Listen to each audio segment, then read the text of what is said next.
All right, everybody, we are back with some more coverage of the new Death Guard Codex. In the last video, I talked about abilities of the faction as well as the stratagems that are included in the new Codex, at least the generic stratagems that aren't tied to a specific plague host. Today, we're going to be talking about pre-game selections. So we got Relics, we got Warlord Traits, we got deadly pathogens, apparently. Again, I unfortunately don't have the plague host specific stuff right now, but hopefully I'll be able to cover that in a future video. I also don't have their psychic discipline, but I'm sure that that information will be made available soon, and we're going to be able to talk about it. But for now, I'm just going to talk about those three things that I just said. So let's do it. What's up, folks? Welcome back to Tactical Tortoise. My name is Trevi, and we are continuing talking about some Death Guard. So let's get right into it with talking about these pregame selections, Warlord Traits, Relics, all that goodness. And first, we'll start off with a new mechanic specifically for Death Guard. These are deadly pathogens. This is a chapter command / kill team specialism style mechanic where at the army building step of the game, you'll pick some models in your army and you will upgrade them with specific abilities. The restrictions here for these abilities are Death Guard characters and any bubonic Astartes unit champions. So your unit leaders and your veteran sergeant equivalents. I like that this isn't restricted to characters only. I think the ability to upgrade your champions is pretty interesting and gives a lot more flexibility to the mechanic, but we'll talk about whether or not it's going to see a ton of play. Essentially, when you use this deadly pathogen ability, you pick one plague weapon that the model that you're upgrading is armed with, and they coat it with a gross, viscous biofilm. That is that particular pathogen. It's like a poison weapon kind of thing, and it gets whatever ability you have selected to upgrade it with. Unfortunately, you can't pick relics to be the recipients of this. I think if you could, this would actually be very interesting because you could start to sort of stack and combo together multiple abilities. That is not the case, so you can't do that. You also can't give them to named characters. Now, each of these pathogens specifically have a points cost. I think they generically, if you're playing power level, just increase your power level by 1. But, pro tip of the day, don't do that because don't play with power level. What are you doing? Play with points. They're better. Now, on the whole, these are monstrously expensive for what you get with these abilities. Between 10 and 20 points is a lot. And a lot of times once you build a list and you add one of these in and you think it will be cool, you'll find yourself like 15 points over and you'll be like, ooh, I need to cut something somewhere, and it's probably going to be the special weapon ability. Outside of some very specific combos or very specific tech selections, I honestly don't think that these are really going to be played. They don't seem to mostly be worth 10 to 20 points to me. The first one, Acidic Malady for 20 points, gives you +1 AP. Okay, that's a lot for +1 AP on a single weapon from a single model.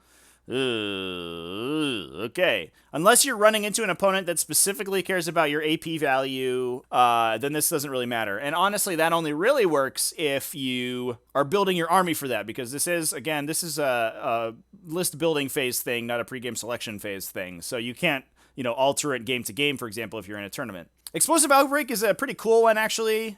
Unmodified 6s to hit explode.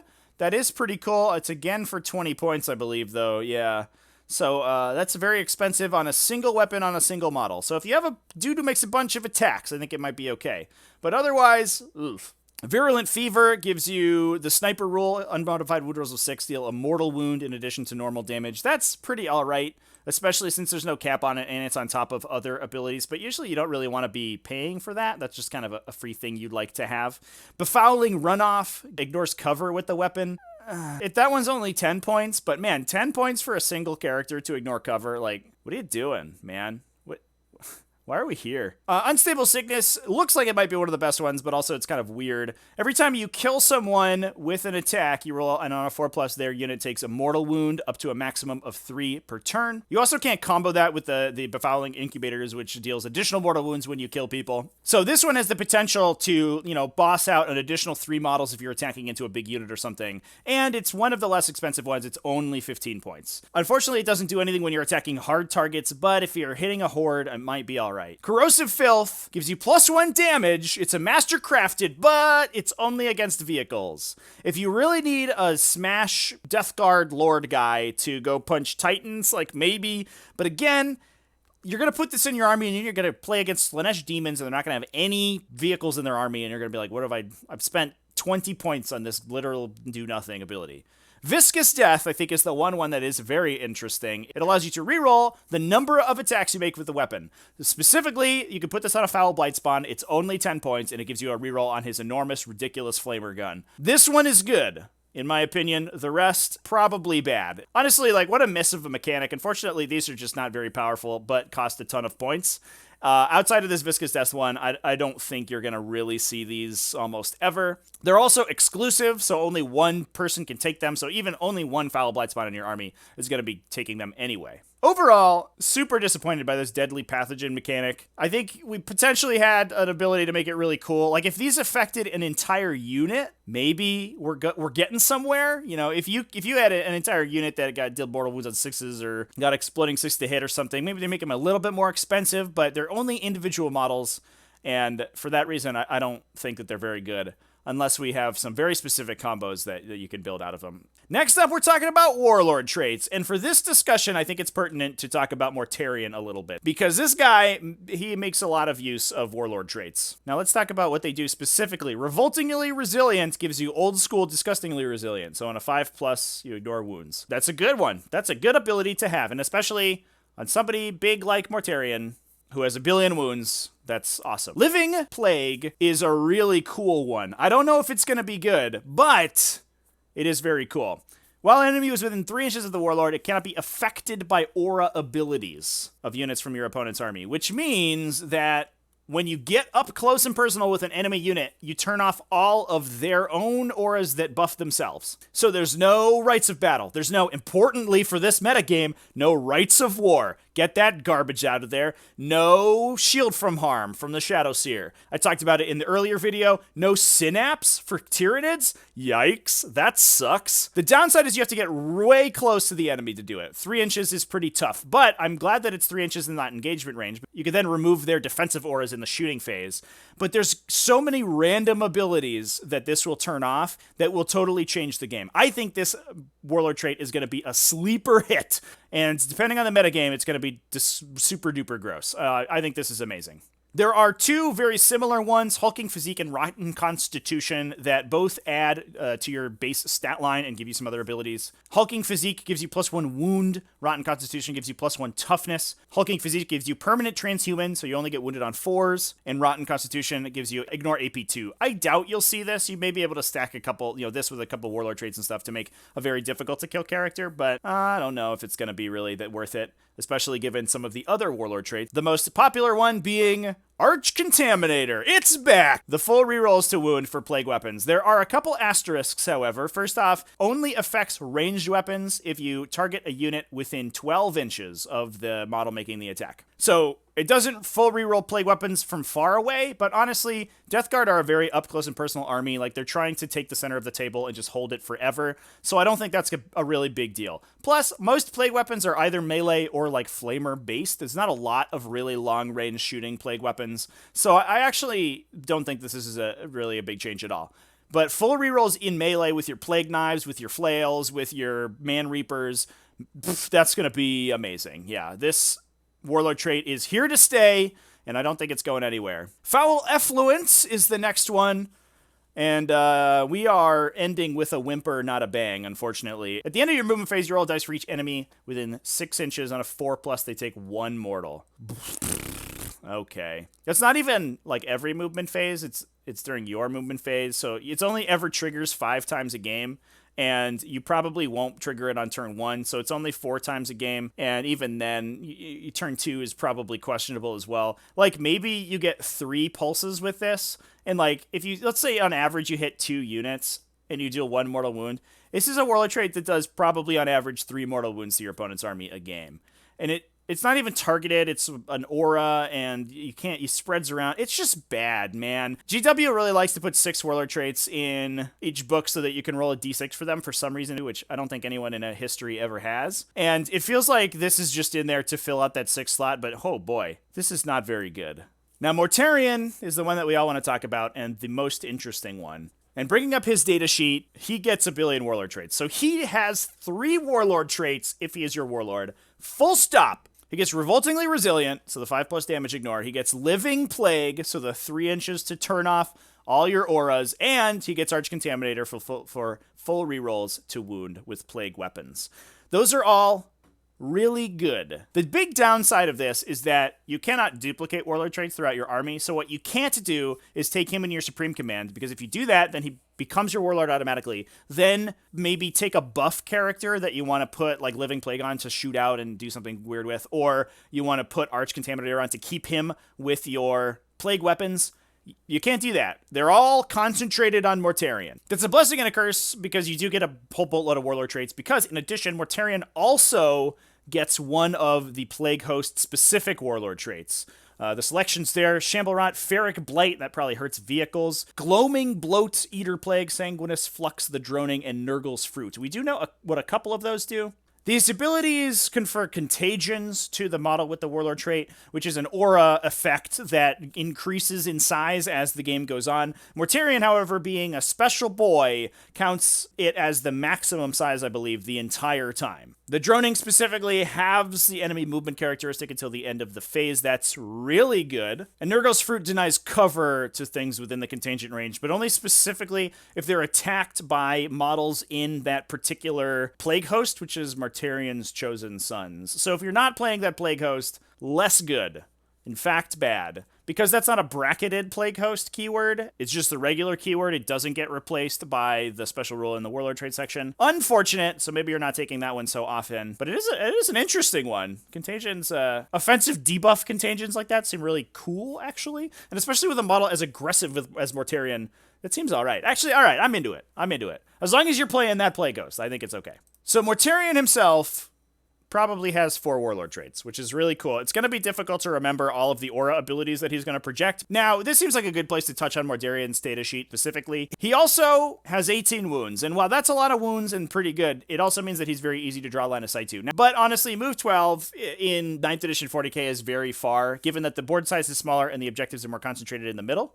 He got a bump from toughness 7 to 8, which is a big break point, especially in a metagame full of Meltagons. And it was always weird that he was toughness 7, to be honest, in 8th edition. That never made sense to me. Maybe that was a meme number. 7's the meme number for Nurgle, so they were just like, hey, toughness 7, that'll be fun. And they didn't realize that like missile launchers are strength 8, and so it's actually like a huge deal. He also has all of the aura abilities you would expect to come out of a big Primarch guy. He's got a 6-inch reroll 1 to hit aura for core units. He's got a Chapter Master targetable ability for core units as well. He's also got good defensive abilities, obviously, a 4+ invulnerable save on top of that 5+ damage ignore, and 3 denies in the psychic phase. Mortarion is going to be incredible. I think he's also coming in at 490 points. Again, a meme number, 70 times 7. We'll see how well he can survive in a meta like full of Eradicators and Retributor squads that are tuned to kill models with almost his exact stat line. But between Disgustingly Resilient plus Revoltingly Resilient plus Toughness 8, which is a good toughness to be at, plus an invulnerable save, I think Mortarion's doing okay. With that, let's move on to the last segment of this video, which is going to be Relics for the Death Guard Codex. Now, this book doesn't come with a ton of relics, which I think is good. It seems like they're scaling back on just sort of the endless cascade of kind of garbage special equipment that you can include with your army. And keep in mind that for 1 CP, you can equip these to unit leaders now. You can put them on champion models as well as just characters. Starting off, we have the Reaper of Glorious Entropy, which is one of the ones that you can give to characters. It is an upgraded Man Reaper. Man Reapers traditionally have been kind of a Thunderhammer-ish equivalent weapon. They're +3 strength for -3 AP for D3 damage, and they have the Plague weapon rule. This is much better. It's ×2 strength, so it's going to come out at strength 8 rather than 7 most often, which again, we just talked about how important toughness 8 was. That's a really good breakpoint to wound toughness 4 on 2s, and toughness 8 on 4s, and toughness 7 on 3s. All of those things are good. It's also flat 3 damage instead of D3. Huge upgrade, as well as long as we're trying to fight, Blade Guard veterans and all that garbage. And it deals mortal wounds on 6s. This seems like a great include, especially if you can just put it in your unit leader in your Death Shroud Terminator squad, and they're just going to be there forever because you have to shoot through the entire unit to kill that guy. I'm into this Reaper of Glorious Entropy. Also, the name is awesome. Plague Skull of Glothila is an interesting one. It's a once per game gunshot, essentially. You choose an enemy unit within 6 inches at the end of your movement phase, roll 7d6s. On a 4+, they take a mortal wound. On a 6, they take D3. Average wounds from this thing will be 4.5 to 5 probably, which is a lot in fairness. It also, at the end of your movement phase, it doesn't require you to not advance, so you could run a guy up and then unleash the Plague Skull. You can also select characters with it. So if you're trying to knock out an apothecary or something that's hiding behind your opponent's army, you can do that for sure. This is going to be a really tech relic, and I think I like it overall, but I wouldn't just stick it in your army just to have it. I would have a very good game plan. Again, this is another one that you can put on your unit champions, and I think is very good on unit champions because they're going to be up in the thick of combat for pretty long, and you're not quite as worried about them getting up close to your enemy. Also, Foul Blightspawn maybe because they advance a lot to shoot their flamethrower. I don't know. I think there's some use cases for this, and being able to knock off 4 wounds characters pretty reliably is really good. Demon's Toll is a relic for Noxious Blightbringers, which gives them a Master of Snare style ability. You can choose an enemy unit in your opponent's movement phase. When they are selected to fall back on a 2+, they cannot fall back and they must remain stationary. I hate that this is random. I hate it. I don't like that. This also doesn't work appropriately against things like Curtain Fall from Harlequins because you use it at the start of your opponent's movement phase. I doubt this is going to be very good. It's a little bit too situational, and it's also random. I hate that it's a 2+. I hate 2+ abilities. Why are you like that? It was better when you could re-roll them, but now, oh, not good. Fulgaris Helm makes a triumphant return. You get 3 inches additional to the range of Abera's aura abilities, up to a maximum of 12. Very important for that Arch Contaminator aura. The Putrid Periapt can only go on a Plague Caster or a Terminator Sorcerer. You get 1 additional psychic power from any discipline. And once per battle, you can regain D3 lost wounds. So this is a Tome of Malkador with upside. I don't know how often it's going to be taken. It seems very situational, and it really depends on the exact disciplines that you have access to. If there are a selection of good ones, I think it's okay to be able to tech your Psychers, and being able to regain lost wounds as a result of a Perils of the Warp earlier in the game seems really good. Tollkeeper, I love. I think this is going to be a popular one, and there's probably some interesting combos in this codex that will rely on this one specifically. You can only put it on a Tallyman, but it gives them a 6-inch aura ability of exploding 6s to hit in the shooting phase. It is unmodified, but that's really cool. And you can stack that with abilities like we talked about in the last video. Eternal Hatred for +1 to wound, like the Plague Weapon ability to give +1 AP to all your stuff. And I'm sure there's going to be some powerful shooting units in the codex as well. So there is a potential for this Tollkeeper to be very important. Revolting Stench Vats is an interesting one because they ripped the ability directly off Foul Blightspawn and then made it a relic you have to give them, which in my opinion is totally fair because that ability was kind of gross. What it does is have you not count as charging when you charge into it, which is a really big deal in 9th edition, since what that means is that if you have no charges in the fight phase, your opponent will then select the first unit to fight, which means if you charge into a Death Guard unit with this active near it, they just hit you before you get to attack. Gross. I'm really glad that you can't have sort of just 3 Foul Blightspawn everywhere in your army, so this aura is everywhere. I'm glad it's only one of them, but it is going to be a super powerful one. Suppurating Plate, this one is RIP. In the past, this dealt a mortal wound on a 4+ for each successful save that the bearer made using the Suppurating Plate. That meant that if you sent like a 2+ armor save Demon Prince into a big unit of, I don't know, Orc Boys or something, and they attacked it 1,000 times, and you made a bunch of 2-ups, you could then reflect like 20 mortal wounds back onto the unit. Situationally, it was disgustingly good, and you mostly had to shoot these people dead before they got in close with your infantry squads, because obviously if they can engage a bunch of individual models, you do have to attack with them, which makes it easier for them to pass armor saves and mortal wound you directly into the ground. This one now, unfortunately, only reflects a single mortal wound on a 2+ if you lost a wound as a result of a unit fighting you. Not very good. Only 1 mortal wound at a time is bad, even if you're engaged by like 3 units. You also have to have lost wounds, which means your character's dying in order to do that, and also through a 2+ save, which a lot of armies have a tough time breaking. Just not good. This is just not very good. Again, this is one that you can upgrade champions with, which I think has maybe some interesting applications to give an individual model in your Plague Marine squad a 2+ armor save, which can be very resilient in some matchups if they're shooting you with a lot of AP1 or AP0 attacks. You can eat those all on the dude with the 2+ save, potentially with a CP reroll, keep him alive, and make that unit very difficult to kill. Maybe that dude's in cover, he's in the back, chained back to area terrain or something like that. But outside of that, I just don't think that this is going to be one you see very much anymore.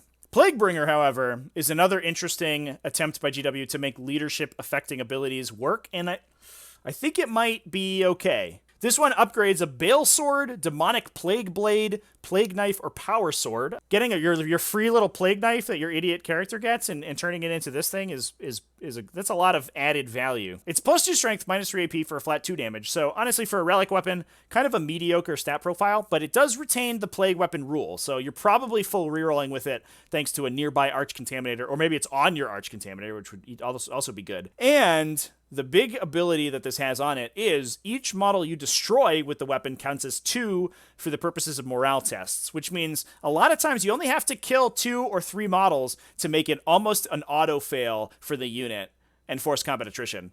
So again, it's another ability that Death Guard have that they have to crush through hordes of enemies, and especially in conjunction with the Warlord trait that removes their aura abilities. Things like the Inquisitor's aura of Leadership 9 and the Chaplain's aura to use his own leadership. You can turn those off with that Warlord trait, then hit them with this thing, and then potentially also reduce their leadership by 4 with the Terminator stratagem, and absolutely force combat attrition tests. I wish that maybe there was a way to manipulate combat attrition tests in this combo somehow. Maybe there is elsewhere in the codex and I've just missed it. So if you aren't below half strength, you're still only running on 1s, but against a guy with this Plaguebringer, you are almost always failing that combat attrition test. Really cool to see these leadership affecting combos in play, and I really hope that they see play in competitive 40k. Anyway, that's all of our talk for these pregame selection things for the new Death Guard Codex. Stay tuned for more Death Guard content, assuming more of it comes out pretty shortly. And also, thanks for watching. I really appreciate it. Remember to keep it classy, folks. And, as always, have happy wargaming.